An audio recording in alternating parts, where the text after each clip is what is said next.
Hi everyone, Darren Hunter here. Before we get into the podcast, I just want to do a quick shout out for BMT tax depreciation reports. Now, for my two rental properties, I've had a BMT tax depreciation report done on those.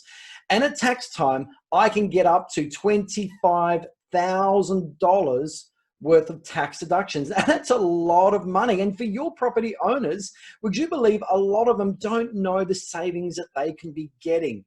And every rental property can still have some type of tax depreciation. So get in contact with the guys at BMT, talk to them about how you as a property manager and a property management agency can be serving your clients in Australia about getting the maximum tax deductions for their rental properties. Take care. Hi everyone, it is Darren Hunter here from Inspired Growth Training. I am with Dennis Yusuf and we have a special guest today. Hi, Sarah. How you going? Hi, guys. Good. Thank you for having me. Cool. And we've got a big show today. Sarah is a big hitter in the world of BDM. Sarah, we've had you on our radar for a long time. But before we get into some details, of course, this is the PM Growth Expert Show. You can listen to it on audio, on podcast shows, which is Spotify, Podbean, or on the iTunes podcast. Of course, you got this is the video podcast version. And just before we get into today, just want to give a big shout out for BMT tax depreciation. And what can I say? Of course, very pertinent for Australia. I know our Kiwis, unfortunately, are not allowed to get those amazing tax deductions with that we are able to here in Australia. But what can I say? You need to, if you're a BDM, you're out there signing up new business, you need to make sure that every property owner has access to a tax depreciation report. Now, for me personally, with my two rental properties, I have my two BMT tax depreciation reports done, and I would say each year on average it's possibly saving me around about $25,000 in tax that I don't need to pay. So I don't need to go into the value, but your job as a BDM out there signing up new business, you need to ensure that you're making sure your owners have a tax depreciation report. Get in contact with the people at BMT and they'll look after you there. But let's just move on now. And again, Sarah, really looking forward to today's session and just some amazing stats with Sarah. Now, Sarah started as a BDM in November 2018. She's based and works with Ray White Glen Waverley in Melbourne, in Victoria, which is of course a state here in Australia. But some good stats here. I actually asked you, Sarah, to tell me what's the average property numbers that you sign up or door numbers that you sign up each month. And you looked at me puzzled thinking, come on, just give me an average figure, you know, as in an off the cuff estimate was the context of what I was saying. And you went to your system and said, well, since July 2019, I've signed up 17.41. That's pretty good. But in that time, your biggest month is 26 properties.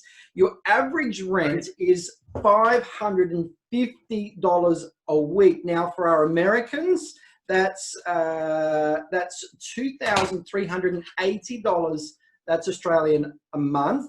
Amazing. And you've signed up this year alone, and we're now in mid-June, you've signed up 97 properties. Sarah, you are a big hitter and you've been in the job such a short time. I would even think that Dennis, and I think you've said, Dennis, you can't brag those stats at this time frame into your BDM career. No. Certainly Sarah did a lot better than what I did in her first year, if you looked at the comparable of the two. So obviously, she had a great coach and I didn't have a coach. So, that kind of helps. Very true. Very true. Look, I listed 67 properties in my first year, and I was doing leasing just like you were doing leasing as well. So as you know, there's a lot of work in doing both. So I had no idea what to do. I knew I wanted to be a BDM. And, I love that thrive to win the business. Now, Sarah, I'm going to strip it back. okay? Because the first time I met you is, I think we worked out it was 2017. I was doing a training day for one of the organisations down there in Melbourne. And it was the second day, but you didn't come on the first day. So it was like 3 months prior. And I remember during the break, it was the first break, I had this young girl come up to me, Darren, and she's like, why wasn't I here the first time? Is this the second time you've come? And I'm like, my back's to the wall thinking, hang on a minute, why am I getting in trouble here, right? You know, this is all about business growth. I should have been here on the first one. And I caught the passion. It was like, you know, floored me, right? And I went, this girl should be a BDM, you know, and you know, and I've even got the very first photo we had together, and group photo, which was really cool. And it was this shy girl in the photo, but I tell you, once you get to meet Sarah and you start talking about real estate, that passion comes out, that passion to win, that passion to be the best, and it is hard to find, Darren. You know, we meet so many BDMs that they talk, right? They want it, but Sarah's she's the real deal. She's the prospector, and it's exciting. And I've got to say, you know, when she told me that she'd moved across to Ray White Glen Waverley, first thing it was, Dennis, I'm going to be calling you every day. I don't care. I'm going to do this. I'm going to do it. And I said, Sarah, you've got access to my phone. Go for it. And she did. You know, she would call and complain, and I would just say something. You'd see silence. Okay, you'd hear this silence, right? And then it'd be, okay, see you later, thanks, bang. And I was like, that was a quick phone call. You know? Yeah. But she took it on. That was the thing. It's about, you'd give the advice, you'd mentor her in something, she'd put it in place, she'd have a rant, you'd say something. And when I say a rant, it's a rant for the good. It's not a complaint. You know, it's a, oh my goodness, and I lost this business because of this. Okay, we'll follow them up and say this, you know, and it was her process of learning, but it was that passion of hating the loss. Yeah. So, Sarah, why real estate? Why did you even get into real estate in the first place? Well, I love talking, first of all. I love meeting people. So for me, it was a chance to really meet people, which in real estate, we get to meet people every day, and to be involved in a community. I think it's amazing. You work in your area, you get to know everyone that also works in that area, lives in that area. It's something really special to work in a community environment and, yeah, meet new people all the time. That's what I love about. What did you do before real estate? I was in retail, so I used to manage a menswear store. Oh. And I had the team underneath me, and it was just time for a challenge. Okay, so that's why you judge me with the clothes that I wear, right? Now I understand. No judgment. That's awesome. I never knew that, Sarah. Well done. Yeah. Okay. So you know, obviously, you know, you enjoy being around people, and you're like a lot of real estate agents that we come across, those sales type agents. Yeah. That feed off people's energy.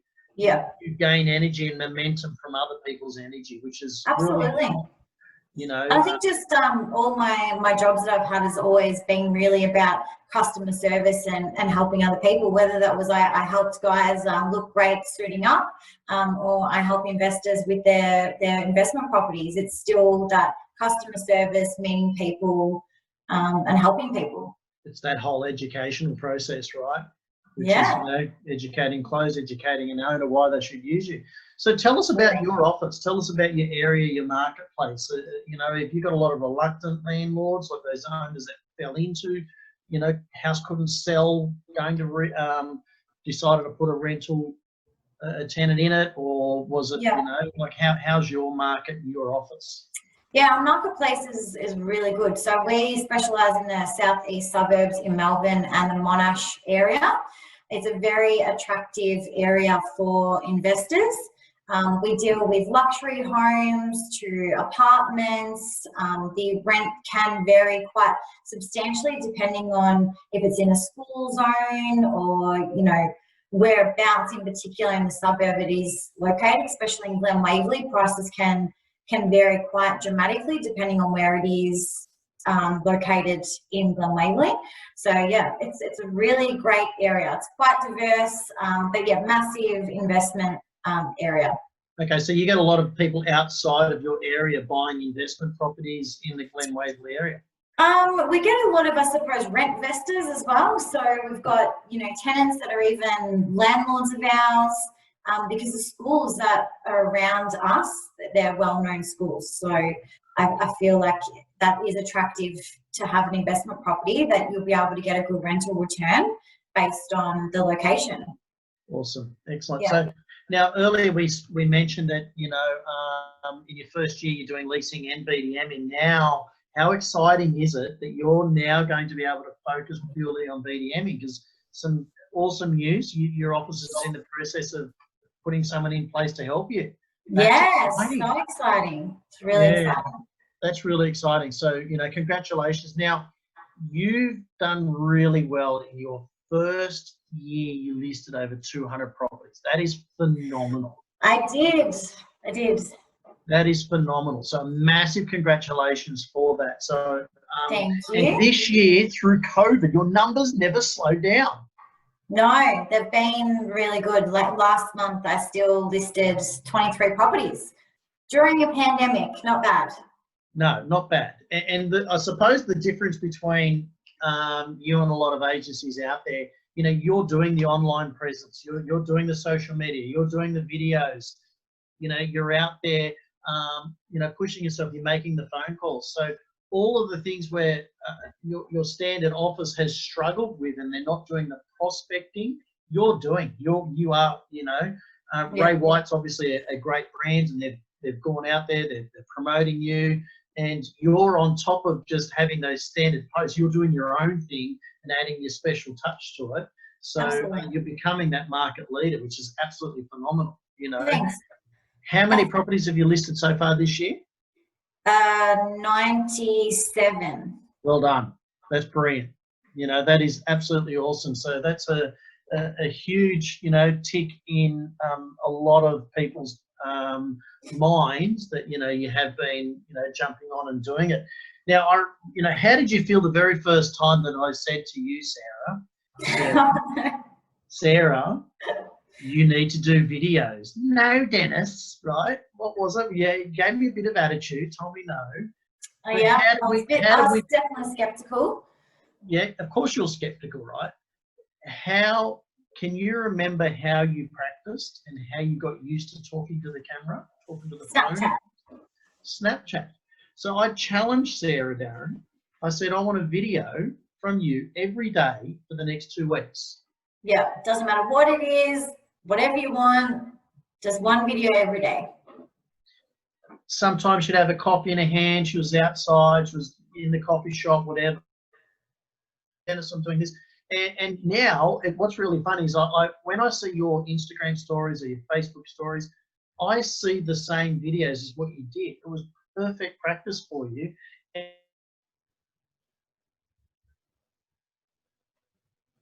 anyone going to see your eyes, right? But it's you. And you did so well. Right. So what year did you start in real estate? Oh, I've been in real estate over 6 years now. So I think either 2013 or 2014. Okay. So the very first day, can you imagine what you know now in real estate? You're about to walk into the office for that very first time. Do you remember that feeling of nerves of, wow, I'm getting into real estate? Oh, definitely. And as you're about to open the door and you're about to go in, someone taps you on the shoulder, you turn around and it's Sarah today.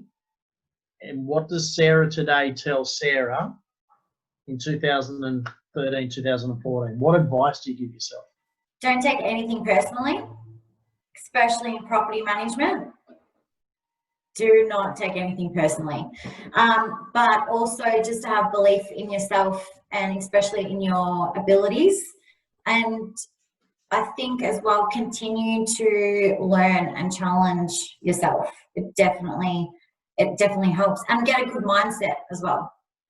Yeah, that's really important. Property management can be really hard, and we deal with a lot of different things every day. So I think it's just to, yeah, really keep a really good mindset and continue to learn and grow, and that's what my main thing would be. And yeah, don't take anything personally.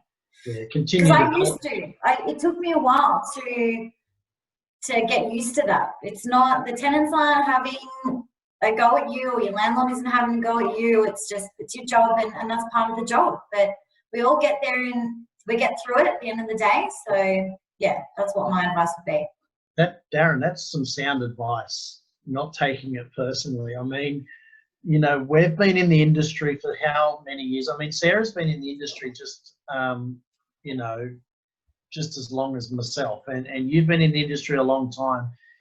You know, we speak to people that have been in the industry for, you know, 30 years, and we still struggle to take things personally, right? Well, it's still, you know. I think it's good to say, hey, don't take things personally, but we still do. And I know why, because the job requires more than your 100%. It requires your whole focus, your whole passion, and your whole heart. You have to be 100% sold out in this to do well. There are other jobs out there where you can literally rock up to work with only half a brain and half a sleep, and you'll be fine. But in property management, you can't. So it requires everything. And so you do leave yourself open and vulnerable, and something happens, bang, you know. So I think, you know, it's good. I think if people have been able to master not taking things personally, kudos to you. I struggled with that. I did. Well, we still do. It's common. Yeah. Especially when you are passionate and you do care and you do really love your job, it is hard. But I think you just can't take that all on board and weigh you down at night after you've switched off. You've got to be able to switch off. And tomorrow's a new day, and you get through everything. So that's my advice anyway. Yeah, Sarah, you put the hammer on the nail there, because you are so passionate about it. And I said you're one of the most passionate people I've seen. So when you lose that listing, you take it personally, right? Because Initially I did, not anymore. No, I know initially, but when you go into a presentation, you are so passionate, you're so determined, you know you're the best in the marketplace, you want to win it. So when they don't use you, you kind of have this energy that is like, why didn't they sign with me? And that's a good thing to have. Yeah. Right? That's a good thing to have, because, you know, you'll ring me and say, Dennis, blah, blah, blah, blah, whatever the reason was why they didn't. I don't know why, you know. So, and you learn from that, right? So it's a good passion that you've got. So Sarah, if you were to go out and start a rent roll on your own, start a business from scratch, or your boss Pete rings you up and says, Sarah, I'm dumping you over here and we're going to start a new office here, you know, what do you think would be the 3 key strategies, the 3 key things that you would do for growth? What would the 3 main things? I think picking up the phone has to be number 1. And Dennis, you know as well, I'm a big believer in this. The more conversations that you have with people, the more people that you're networking with and talking to, the more not only are you going to become well known, but you're going to start building those relationships. Not only those relationships, but your database grows. Yeah. So it's picking up the phone, door knock, network. They would be my top 3. Yeah, absolutely. Has to be. Darren, it's not often that we hear somebody say pick up the phone. You know, social media will always be in our top 3 normally. She didn't even talk about that, right? I'm the one. But you just opened up. No one even knows who you are yet on social media. You know, you got to start building those relationships, and your social media. I absolutely love it, but I believe that it helps when you have your social media create social presence in your marketplace. But you still need to be able to have those conversations and start networking in your marketplace to then grow your database and your social presence. Absolutely. Yeah, I couldn't agree more. They're 3 good points. You know, networking with those strategic alliances, you know, picking up the phone. If I can just break into that a little bit more, you spoke about a database. Can we break that up just to help for the listeners?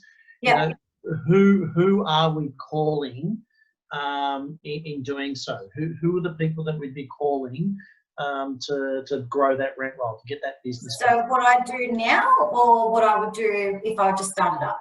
I think it's the same. I think it'd be the same. So that's cool.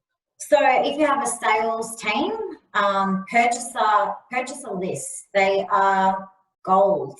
Yeah. It is, and again, to even help investors before they have purchased an investment property, that's where it starts.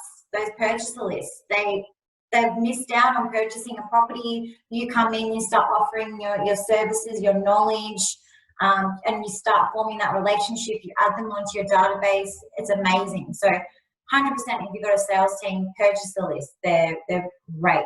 Landlords, tenants, your conveyancers, your accountants, the list actually goes on. And I know that IGT has some great slides on, who you can contact, but it honestly is endless. You can call your family, your friends. It goes on. The list goes on.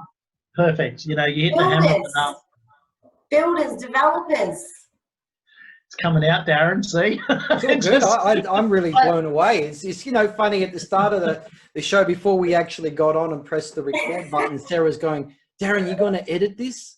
And I'm saying, Sarah, no, we don't edit. You just share who you are, and it's a casual conversation, and you've got the goods, and we knew that. So, well done. I kept going to say the next thing, and then she adds another person she'd call. That's great, because the list does keep going on. It does. Yeah, so we have got, I think it's a 24 or 27 page list of people that our members have got access to, of examples of who people could be calling. So, okay, Sarah, so you've now been a BDM, you're in your second year, you turn up to work on Monday morning, and, Pete taps you on the shoulder and says, listen, the bank's just rang me up. If you don't list 7 properties this week, you're going to lose your job. What do you do? Pick up the phone. You pick up the phone. You have to pick up the phone. Yeah. And 1 week, like I have KPIs, but I think 1 week I did over 260 calls in 1 week. It's, like I said, guys, it's just having conversations. The more conversations that you have, it just leads to more opportunities. You can't wait for opportunities that are going to come to you. You need to go out and create your opportunities. So if that scenario came in place, I would be contacting all of my database. And landlords, like I have really good relationships with a lot of landlords, and even in the short time that I've been with Ray White and Waverley, I've got landlords who I call my friends now. So they would be the first ones I'd be calling. Who do you know? Who's got an investment property? Yeah. But yeah, definitely picking up the phone. So you mentioned about the 200 odd calls that you listed, and I do remember you did that, and it was something that I shared a lot in a lot of presentations, that you're doing it. And I often do bring you up, Sarah, and talk about you, just so everyone who's listening and they remember me talking about Sarah. This is the Sarah that I was talking about, because it's the calls. Countless times you've called me up and said, Dennis, it's dead. I've got no pipeline. I've got no leads. And I'll say, so what are you going to do about it? Oh, I'll pick up the phone. I'm going to make some calls. And then 2 weeks later, I am so busy. I don't know what I'm going to do. Yeah. It's a rotation. It does. It's a rotation. Yeah. It happens. And it's good, right? And what's really exciting is you've got someone that's coming in that's going to help you now, so you're going to be a lot more fluent in being able to continue doing those calls. So I think it's amazing. I think it's exciting that you're going to be able to pick up that phone more often. I think it's brilliant. Yeah, and I think it's about being consistent, and that's one thing that you guys have taught me. You follow up procedures and just staying true to our techniques, and everyone's different, but I guess follow up is really important. And thanks to you guys, you've helped me in a lot of situations. And I remember, Dennis, initially I think I called you after an appraisal and I was in tears, and he's like, I was in tears because of just how this appraisal went. I just wasn't feeling it. And Dennis said just follow your procedure. Just do what you usually do. You send your follow-up, and I did, and I ended up getting that listing. So it's just follow what you know, and having that belief in yourself too.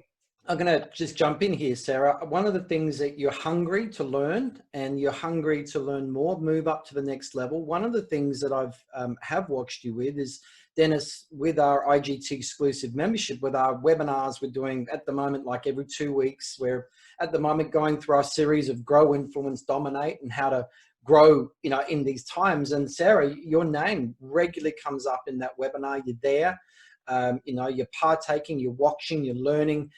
You haven't just gone, well, I know it all. You're always soaking up our coaching and our teaching, and you're implementing it. And now you're getting all these results. And Dennis, I just wish everyone that that attends our training, or you know, watches our webinars, actually went and implemented, because they'd be blown away at the results they get. Yeah. Absolutely.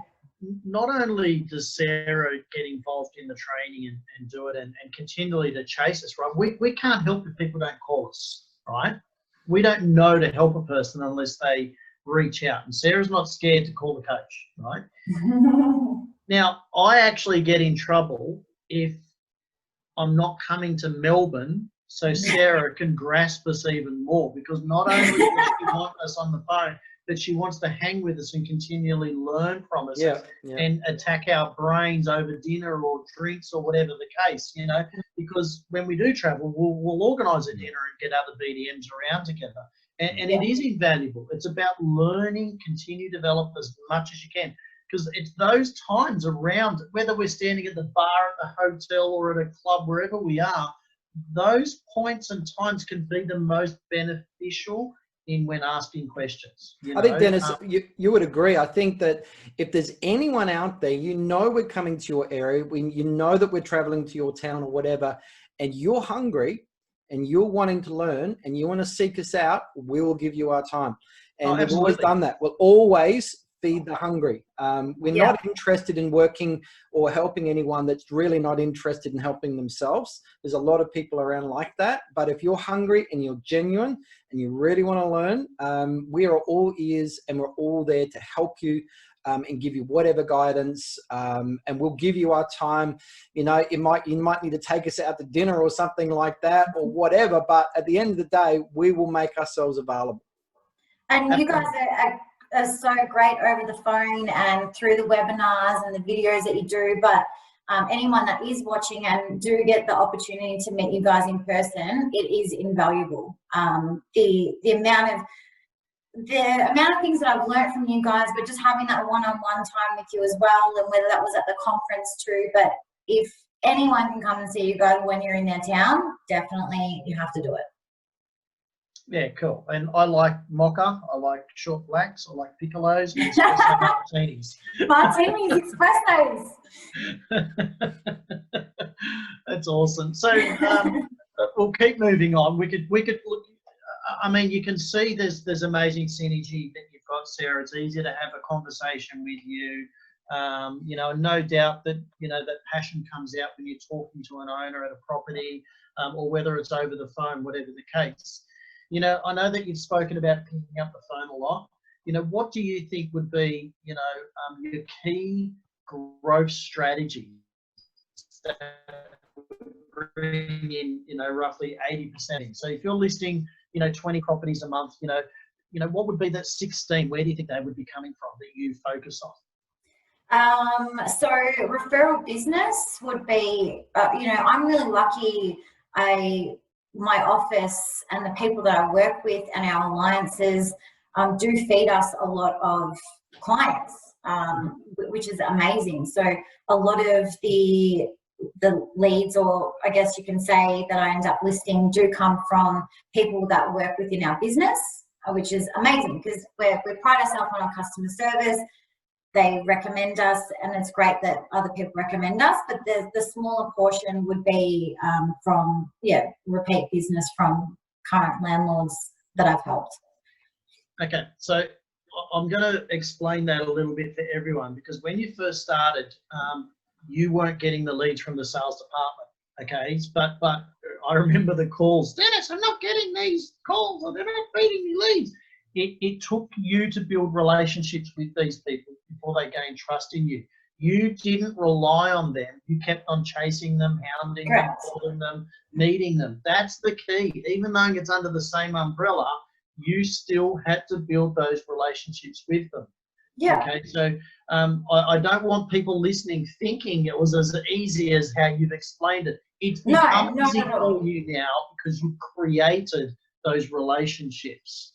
Yeah. You know, so, you know, for those BDMs out there, listing agents, you know, just because you've got sales agents in your office doesn't mean they're naturally going to refer that business to you. You've still got to put in the yards. You've still absolutely, got to, and that's what we're talking about. You know, following up.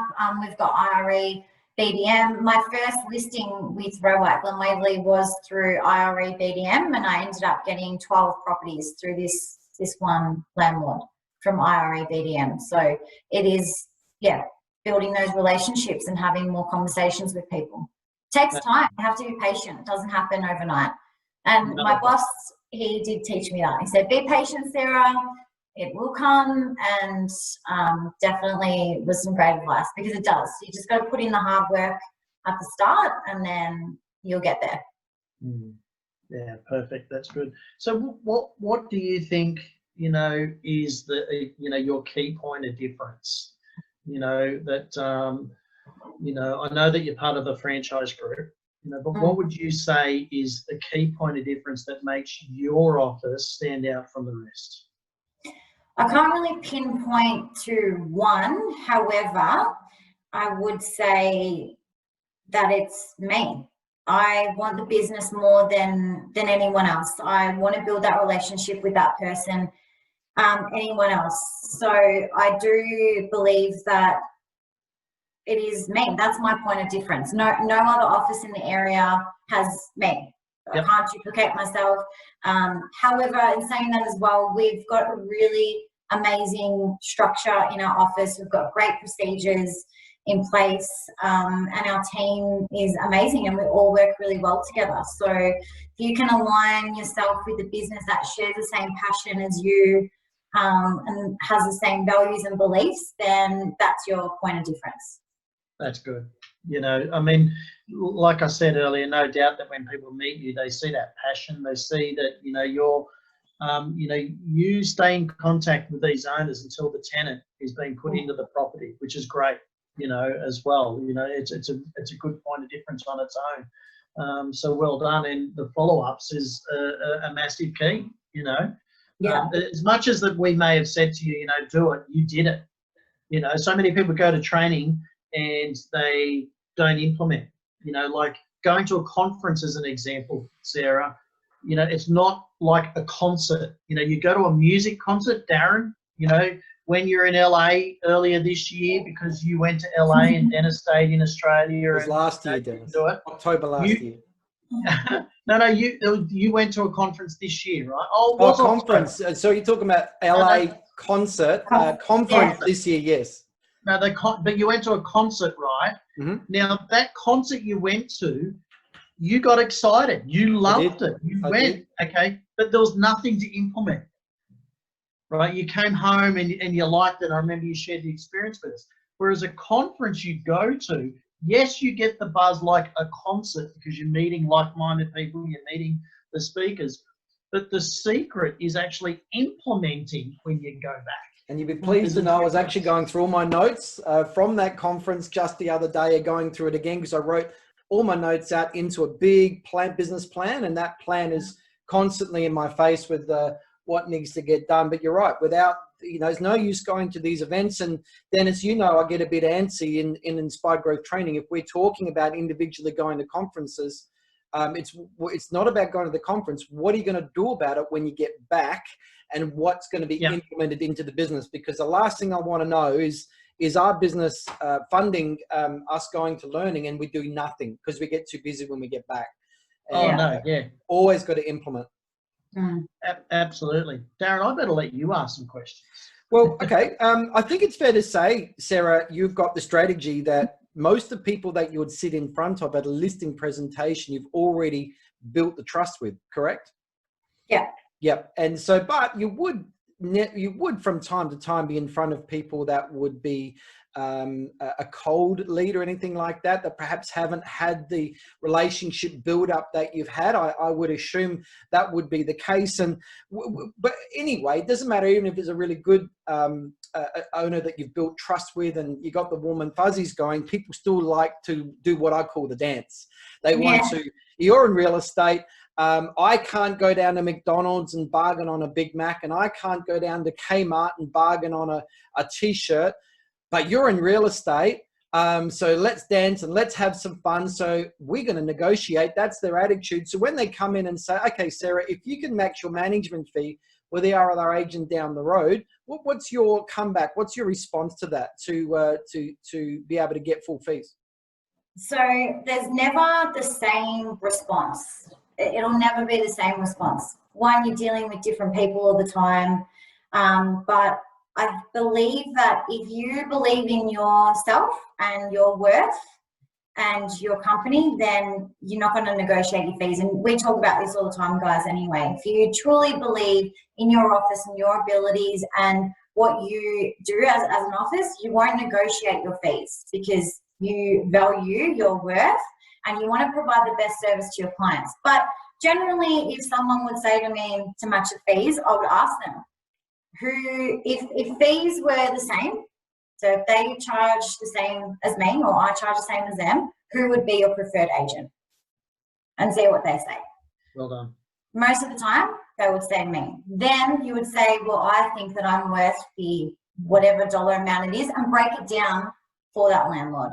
Because if I'm the preferred agent and they're just trying to negotiate over $4 or whatever it might be a week, you break it down to them and you explain to them why it is that we charge what we charge. So I think it's fair to say then that if you get the response of the other agent is cheaper, you're obviously going to be breaking it and using it and spinning it the same sort of way. Would you use that same method? Yeah, and it's just going back to what we do. I'm sure majority of BDMs would know what other agents are doing in the area. Well, you know, my job is to be able to know what other real estate agents are doing, and we're really proud of what we have achieved at our office in terms of our structures and procedures and technology that we've implemented as well. So it's really knowing your worth and showing landlords why you charge what you charge. So have you done secret shopping? You said you know your competitors. Have you done some secret shopping on your competitors? I've had great relationships with a lot of people. So I have had people that have told me their experiences, or I've also had listings and I have got the business over another agency and they've given me feedback. I mean, any feedback is good feedback. So, and a lot of people, they will be open about it, or yeah, I mean, I still lose listings sometimes. We don't get them all, and I get constructive criticism as well. And because, like we've spoken about, I want to continue to learn and develop and continue to do better. So it's important to know what is happening with other agencies as well in your marketplace, and what makes your office different to other offices, or what makes you different from the other BDM at the other office. So yeah. That's awesome. So, yeah, it's look, it's awesome having you on here, Sarah. And again, you know, it is a privilege to have you here. You've got so much to give, and no doubt so many people are going to be, you know, listening in on this and being inspired from it as well. So, Sarah, what are some of the KPIs that you've got in place on yourself that you put in place? Like, you know, whether it's, you know, 100 phone calls a day or what it is, what have you got in place that you set to keep you going and keep you on track? 200 calls a week as a KPI, and at least one appraisal a day. There you go. I mean, that's awesome. How many people right now, Darren, will be going, I can't do 200 calls? Oh my God. I used to say the same thing though. Ask my boss. I used to say the same thing. I'm like, that's way too many calls, but it's not. Once you get in a rhythm and you get into your routine, then, you know, you start being confident in your calls, just comes naturally. Is that 200 calls of people you've spoken to, or is that just 200 calls, the fact that a lot of people you couldn't get hold of left messages with? What? Just anyone. You're looking to make, just pick up the phone 200 times. Is that the goal? 200 times, conversations. I really honestly think that if you are just connecting with people and having conversations with people, that's when that relationship starts, and you are front of mind. If you keep having conversations with people, you will continue to be front of mind, and they will think about you next time they're at a barbecue with their family or their friends. Oh, this Sarah girl called me this week from Ray White's and Waverley. It's just those little things that they do add up. Yeah, that's awesome. So, Sarah, something that we haven't brought up, you were actually a finalist for our BDM award at the conference last year at Inspired Growth Training 2019. I was. Yeah, so which is really exciting. I've got to say, one of my favourite photos is when our photographer snapped us taking a photo. I remember seeing that. Yeah, that was good. That was a good picture. Yeah, it was awesome. So, let me ask a question. Sarah, what is your growth goal that you've got set out for 2020? What is it? Is there a growth goal that you've got in place that you want to do? What is it? What's your growth goal? So I've got a few, because I don't just have one goal, I have a few. One of them was to help 300 landlords this year. That was a goal that I did have set for myself. Awesome. Also to become more connected with my database. So my database is, I suppose, like, my baby. I will want to continue to build those relationships with my database that I have. And another one was just get Sarah Cincotta known through my social presence. So awesome. Can we add something to that, Sarah? Because I've got to say, hey, you did already set me a goal last month to do a video every day, and I'm pretty sure I nailed that. You did nail it. You did really well. We also set you a challenge to tag IGT in some posts, which you also did. I also did. You came so close to winning it. It was like an hour. It was like I even messaged you saying who's the winner. Yeah, we held off on that one, but Joe Natoli actually won that one. Amazing. Now, I've got something else to share. It's actually a goal that you set, and you did set it last year, and you've achieved it this year already. I did? Where do you live now? Oh, I bought my own house. Well, I had two goals actually. They were personal goals. I had two goals this year. One was to buy my first home, and another one was to go to Europe. And I did book in to go to Europe, and I was meant to be going on a plane at the end of next month, and unfortunately that didn't happen. So I did hit my two personal goals this year. Which is absolutely amazing. So congratulations, because growth isn't just about what we're doing at work. It's about our personal growth, our inner being as well. And Sarah, I know that your mental health is something that you keep track of as well. You spoke earlier about, having that break from work to, being able to switch off. You do a great job of switching off. Obviously we've become friends. Okay. So I see, your personal posts, etc. I often comment on it, and I think it's great that you have that the outage outside of it, which is good. So well done on that. Yeah, thank you. It is awesome. So back to you, Darren. All right, so let's just wrap this up. And one more question, Sarah. You're on stage, you're speaking. Let's just say you're speaking to BDMs and business owners that are focused on growth. You're at the Inspired Growth Conference, you are speaking, and you've only got 1 minute. What's the most important thing that you would say in 1 minute? To other BDMs? Yeah, other people that want to grow. What's the most important thing you'd say to them? Definitely get in line with an office that shares the same vision as you and the same beliefs. Really important. Like, I have a really good relationship with my team and my boss who share the same vision that I do and want to support me personally in my growth and professionally in my growth. So I think that's really important, to surround yourself in an environment that's going to help you as well. to be able to be the best you can be in your career, and just to be confident in your abilities. You know, we all have our strengths and weaknesses, but I think you need to really focus on the good, and that you're helping so many people. And I think that's what makes me so passionate, is I remember every day that I'm helping someone. I'm helping an investor with their investment property. That's, for me, that's why I love my job. It's helping people every day. So if you can be passionate about that and get out of bed in the morning and go, today I'm going to be helping someone, that's amazing. That's awesome. That is a great strength to have.